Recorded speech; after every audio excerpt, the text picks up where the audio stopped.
दिगंबरा दिगंबरा श्रीपाद वल्लभ दिगंबरा. नमस्कार मित्रमैत्रिणींनो. दत्त संप्रदायातील सर्वात पवित्र, अद्भुत आणि जागृत तीर्थक्षेत्र म्हणजेच गाणगापूर. भगवान दत्तात्रयांचे दुसरे पूर्ण अवतार श्री नृसिंह सरस्वती स्वामी महाराज यांची ही दिव्य कर्मभूमी. असे म्हणतात की ज्यांच्या नशिबात स्वामींची आज्ञा आणि आशीर्वाद असतो तोच या पवित्र भूमीवर पाय ठेवू शकतो. मित्रांनो, गाणगापूरला गेल्यावर नक्की कोणत्या क्रमाने दर्शन घ्यावे, कोणत्या जागेचे काय महत्त्व आहे, याबद्दल अनेकांच्या मनात संभ्रम असतो. आजच्या या व्हिडिओमध्ये मी तुम्हाला गाणगापूर यात्रेचा एक अतिशय सोपा, अचूक आणि मी स्वतः अनुभवलेला दर्शनाचा क्रम दाखवणार आहे. तर यात्रेची खरी सुरुवात होते ती भीमा आणि अमरजा या नद्यांच्या संगमापासून. जेव्हा भगवान परशुरामांनी आणि देवांनी मिळून जालंधर राक्षसाचा वध केला तेव्हा स्वर्गातून अमृताचे कुंभ आणले गेले. त्या अमृताचे काही दिव्य थेंब या ठिकाणी पडले आणि त्यातून जी नदी प्रगट झाली तीच ही अमरजा म्हणजेच अमृतापासून जन्मलेली नदी. त्यामुळे इथे स्नानाचे खूप महत्त्व आहे. पण जसं तुम्ही बघू शकता, या अमृताच्या नदीला लोकांनी विषाची नदी करून टाकली आहे. सगळीकडे घाणीचं साम्राज्य. लोक संगमावर आंघोळ तर करतात पण त्यांची कपडे तिथेच सोडून जातात. हे योग्य आहे का? मला संगमावर आंघोळ करायची होती पण तिथली अवस्था बघून आम्ही आंघोळ नाही केली, फक्त हातपाय धुतले. अक्षरशः तिथे मुलांचे डायपरसुद्धा टाकलेले होते. आणि जसे की सर्वांना माहितीच आहे की नदी किंवा पाणी आपल्यामध्ये कोणतीही घाण ठेवत नाही. जे काय असेल ते किनाऱ्यावर आणून परत आपल्याला देते. तर असो, पण प्रत्येकाने आपल्यामध्ये सुधारणा आणली पाहिजे. आंघोळ केल्यानंतर आपल्याला जर ती कपडे नको असतील तर ती जाळून टाका किंवा कचरा कुंडीमध्ये टाका, पण नदीत सोडू नका.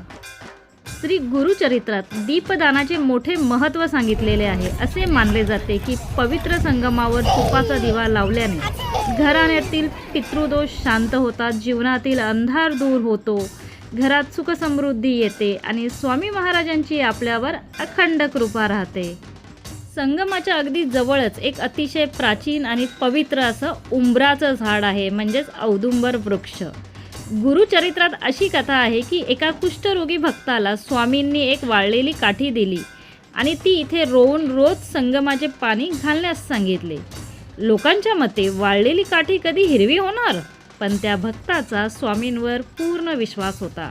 काही दिवसातच त्या वाळलेल्या काठीला पालवी फुटली आणि त्याचा कुष्ठरोग समूळ नष्ट झाला. तोच हा पवित्र औदुंबर वृक्ष. इथे प्रदक्षिणा मारतात आणि आपली मनोकामना पूर्ण करण्याची प्रार्थना करतात. हाच तो औदुंबर वृक्ष. आणि तुम्ही इथे पाहू शकता की कितीतरी लोक बसलेले आहेत पोथ्या घेऊन, सद्गुरू चरित्र घेऊन. इथे येऊन पारायण करण्याचे एक खूप वेगळे महत्त्व आहे. ज्या लोकांना आपल्या मनोकामना पूर्ण करायच्या असतात, दुःखातून बाहेर पडायचं असतं, काही निगेटिव्ह एनर्जी त्यांना त्रास देत असेल, कुणी काही नजर लागली असेल किंवा जो काही प्रॉब्लेम असेल, जर तुम्ही इथे आलात, इथे 3 दिवसाचे पारायण केले तर तुमचे सगळे दोष नष्ट होतात. इथे पारायण करण्यासाठी तुम्हाला स्वतःचा ग्रंथ घेऊन यावा लागतो. दिवा, बसण्यासाठी आसन, या सर्व गोष्टी स्वतःच आणाव्या लागतात. संगमात अंघोळ करून दीपदान केल्यानंतर सर्व भक्तजण इथे औदुंबर वृक्षाकडे येतात श्री दत्तगुरूंचे दर्शन घेण्यासाठी. तर या औदुंबर वृक्षाला जेव्हा तुम्ही प्रदक्षिणा घालता तिथे एक बोर्ड लिहिलेला आहे की तुम्ही कशा प्रकारे दर्शन घेतलं पाहिजे, त्यामुळे तुमची यात्रा सफल होईल. गाणगापूरला आल्यानंतर सर्वात प्रथम संगमावर दर्शन घ्यायचं आहे. संगमावरचं दर्शन झाल्यानंतर तुम्ही भस्माचा डोंगर आहे तिथे जाऊ शकता. त्यानंतर निर्गुण पादुका मठ म्हणजे जिथे स्वामी महाराजांच्या पादुका ठेवलेल्या आहेत तिथे दर्शन घ्यायचं आहे. आणि ते दर्शन घेतल्यानंतर कल्लेश्वर महादेवाच्या मंदिरात जायचं आहे. तिथे शनिदेवाचं सुद्धा मंदिर आहे. कल्लेश्वर महादेवाच्या दर्शनानंतर आपली यात्रा पूर्ण होते. संगम परिसरात श्री दत्तात्रयांचे एक मंदिर आणि एक गणपती बाप्पाचे मंदिर आहे. तिथले दर्शन घेऊन आम्ही मग निघालो भस्माचा डोंगर पाहायला. संगमावर पवित्र स्नान, दीपदान आणि मंदिराचे दर्शन केल्यानंतर आपण वळतो आपल्या दुसऱ्या टप्प्याकडे. तो म्हणजे संगमाच्या अगदी जवळ असलेला भस्माचा डोंगर. त्रेतायुगात भगवान परशुरामांनी याच ठिकाणी एक प्रचंड मोठा यज्ञ केला होता. त्या यज्ञाची जी पवित्र राख शतकानुशतके साचून राहिली त्याचाच हा डोंगर बनला होता. परंतु आता तो डोंगर राहिला नाही. स्वामी महाराज स्वतः या डोंगरावरून भस्म काढून आपल्या भक्तांना लावायचे. सर्व भक्त संगमावर आंघोळ झाल्यावर सुकलेल्या कपाळावर हे भस्म लावतात. असं म्हणतात की भस्माचा टिळा लावण्याने मनातील भीती दूर होते, शरीराभोवती एक सकारात्मक ऊर्जा तयार होते. येथे आतमध्ये चप्पल घालून येण्यास परवानगी नाही. इथे सर्वप्रथम एक दत्तगुरूंचे मंदिर आहे आणि त्यानंतर श्री परशुरामांचे. गाणगापूरला भेट दिल्यानंतर मला एक गोष्ट प्रकर्षाने जाणवली की या जागेचं जेवढं महत्त्व आहे त्याप्रमाणे ही जागा व्यवस्थित ठेवली जात नाही. तुम्ही इथे पाहू शकता की सर्वजण दगडांचे मनोरे बनवत आहेत एकावर एक असे. असं म्हणतात की इथे असे मनोरे रचल्याने तुमचे घराचे स्वप्न पूर्ण होते.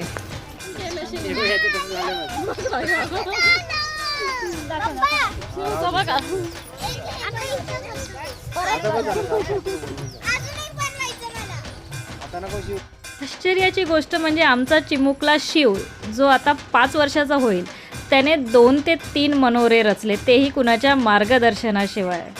दगडावर दगड रचून बनवलेला मनोरा आपल्या जीवनाची स्थिरता दाखवतो. जसजसे आपण मनोरे रचत जातो तसतसं आपल्या कुटुंबाची आपली प्रगती होत जाते. बनवलं मी काय काय बाजूला ना सफेद दगड ना मोठा ते माझे पहिला नाही झालं, दुसरं केलं मी. पहिली सगळी अशी अवघड अवघड केली होती. मनोरे रचल्यानंतर आम्ही आलो भस्म घ्यायला तिथेच बाजूला. आणि इथे झाडाची जी मुळं आहेत ती सुद्धा उघडी पडली आहेत. आमच्या पाठीमागे तुम्ही पाहू शकता. म्हणजे लोकांनी एवढं भस्म काढून नेलेलं आहे. कलियुग वाढत चाललंय आणि भस्माचा डोंगर कमी होत चाललाय. जो डोंगर होता तो पूर्णपणे नष्ट झालाय. आता झाडाची मुळं सुद्धा दिसू लागली आहेत.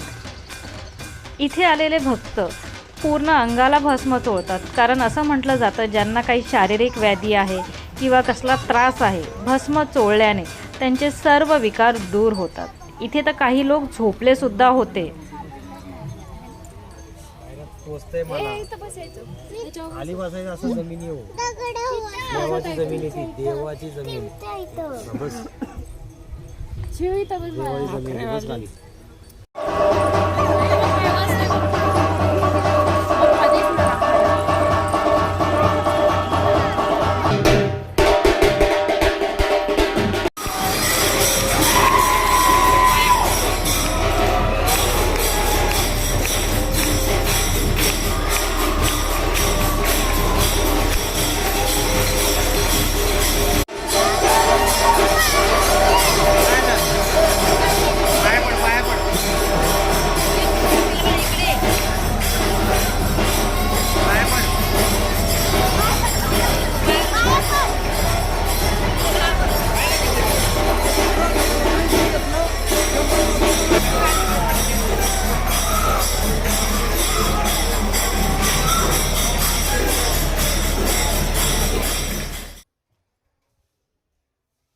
संगमावर दर्शन घेतल्यानंतर मी आले आहे गाणगापूर श्री निर्गुण मठ पादुका मंदिरात.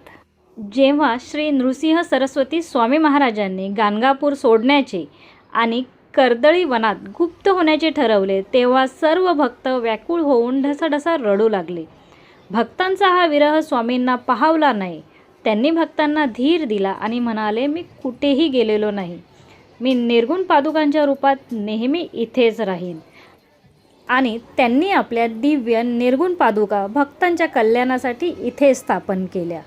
या पादुकांचे वैशिष्ट्य असे की या लाकडाच्या किंवा दगडाच्या नसून एका विशेष नैसर्गिक स्वरूपातील आहे, ज्यांना थेट स्पर्श केला जात नाही.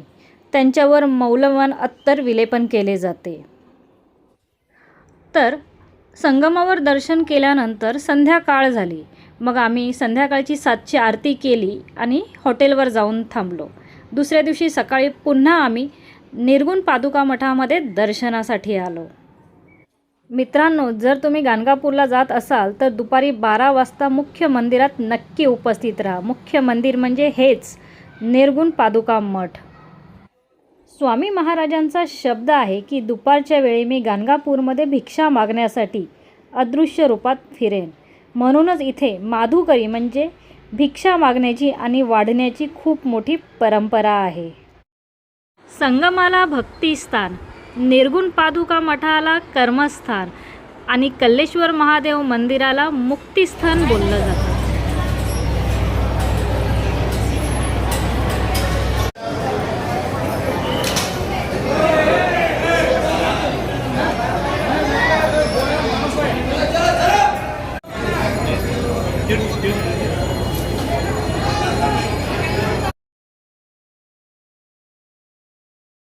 मुख्य गाभाऱ्यामध्ये फोटो काढणे, व्हिडिओ काढणे अलाउड नाही आहे. त्यामुळे मुख्य गाभाऱ्याचे मी कोणतेही फोटो आणि व्हिडिओ घेतले नाही. आणि तसेही तिथे जाऊन दर्शन घेण्यात जी प्रसन्नता आणि आनंद आहे तो फोटो व्हिडिओमध्ये कुठे.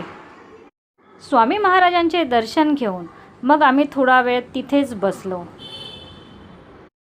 दत्तगुरूंचे स्मरण केले आणि मग तिथून निघालो कल्लेश्वराच्या महादेव मंदिरात, श्री कल्लेश्वर मंदिर. आरतीच्या वेळी हेच ढोल आणि नगारे वाजवले जातात.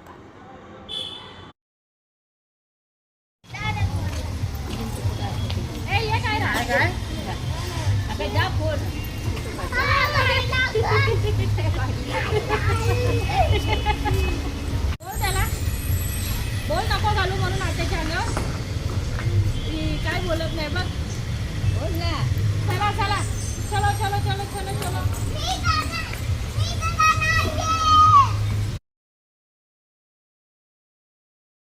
निर्गुण मठात पादुकांचे दर्शन घेतल्यानंतर आपली यात्रा पूर्ण करण्यासाठी आपण आपल्या शेवटच्या आणि अत्यंत महत्त्वाच्या टप्प्याकडे वळतो. ते म्हणजे श्री कल्लेश्वर मंदिर. हे मंदिर मुख्य गावापासून साधारण 1 ते 1.5 किलोमीटर अंतरावर आहे. आणि अधिकृत माहितीनुसार तुम्ही कल्लेश्वर मंदिराला भेट देत नाही तोपर्यंत तुमची गाणगापूर यात्रा पूर्ण मानली जात नाही. कारण पहिलं आहे ते भक्तिस्थान, दुसरं कर्मस्थान आणि तिसरं आहे ते मुक्तिस्थान. स्वामी महाराज पहिल्यांदा जेव्हा गाणगापूरमध्ये आले तेव्हा ते ह्याच महादेव मंदिरामध्ये थांबले होते. म्हणून या मंदिराला खूप महत्त्व आहे. इथे महादेवाच्याच मंदिराबरोबर गणपती बाप्पा आहेत, शनिदेवसुद्धा आहे आणि मारुतीरायाचं सुद्धा मंदिर आहे. तर मित्रमैत्रिणींनो, असा होता माझा भीमा अमरजा संगम, तिथली पवित्र मंदिरे, दीपदान, भस्माचा डोंगर, निर्गुण मठ आणि आता हा शेवटचा कल्लेश्वर मंदिराचा हा अत्यंत सुंदर आणि दिव्य प्रवास. मी ज्या क्रमाने दर्शन घेतले त्याच क्रमाने जर तुम्ही दर्शन घेतले तर तुम्हाला यात्रेचे पूर्ण फळ मिळेल आणि मनाला जी शांती मिळेल ती अद्भुत असेल.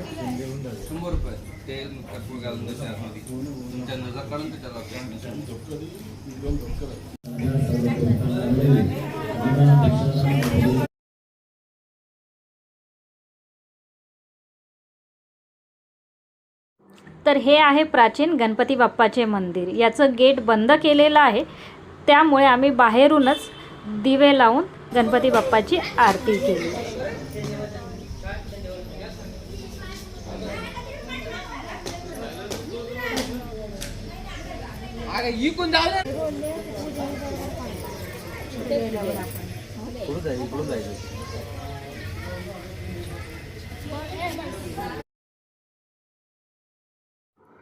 तर आता आपण आलो आहोत स्वयंभू शनी मंदिराकडे. इथे सुद्धा गेट बंद केलेले आहे, पण समोरच शनिदेवाची एक काळी शिळा ठेवलेली आहे जिथे तेल आणि उडीद अर्पण केले जातात. ज्या भक्तांना शनीची 7.5 आहे किंवा ग्रहांचे दोष आहेत ते इथे तेल आणि काळे उडीद अर्पण करून शनिदेवाचा कोप शांत करतात.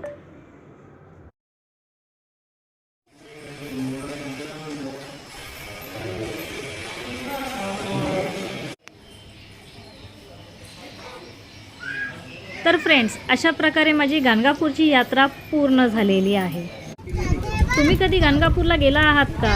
किंवा तुम्हाला स्वामींचा काही एखादा अनुभव आला आहे का? मला खाली कमेंट करून नक्की सांगा. तुम्हाला हा व्हिडिओ माहितीपूर्ण वाटला असेल तर व्हिडिओला एक लाईक नक्की करा. तुमच्या मित्रमैत्रिणींसोबत, नातेवाईकांसोबत शेअर करा, जेणेकरून त्यांनाही गाणगापूर यात्रेचा हा अचूक क्रम आणि महत्त्व समजेल. आणि हो, आपल्या लाडक्या चॅनलला सखीला सबस्क्राईब करायला अजिबात विसरू नका. पुन्हा भेटूया अशाच एका पवित्र आणि सुंदर प्रवासात. तोपर्यंत काळजी घ्या. तर आता पुढचा व्हिडिओचा जो भाग आहे तो बघून मला सांगा की मी आता पुढे कोणत्या देवाच्या दर्शनाला जात आहे. अवधूत चिंतन. श्री गुरुदेव दत्त. श्री स्वामी समर्थ.